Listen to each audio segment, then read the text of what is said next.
There are 1,800 empty houses in Stoke-on-Trent, but the city is growing. And with thousands on the council's waiting list for social housing, it needs every home it can find. That's why the Cabinet has just approved punitive council tax rises for owners who leave their houses empty. Not just an eyesore, but a literal waste of space.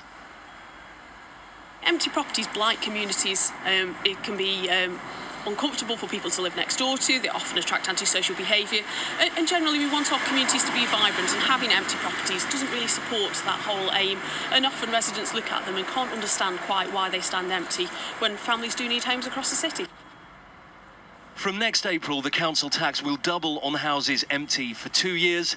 From April 2020, it will triple on houses empty for 5 years. And the following April will bring a 300% increase for houses that have been empty for a decade or more. How long did it take? Matthew Bell has recently renovated a house in Stoke.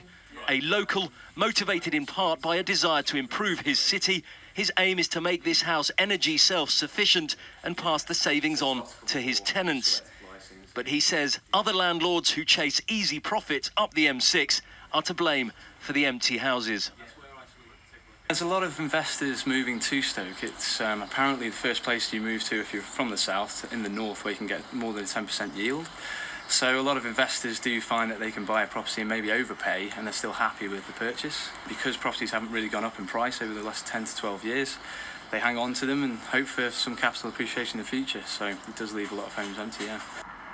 Housing is very near the top of this council's list of priorities. An 11-storey luxury apartment block, the city's first, is rising in Hanley. But it's hoped these tax rises will make absentee investor landlords think twice about seeing this place purely as profit. Callum Watkinson, ITV News, Stoke-on-Trent.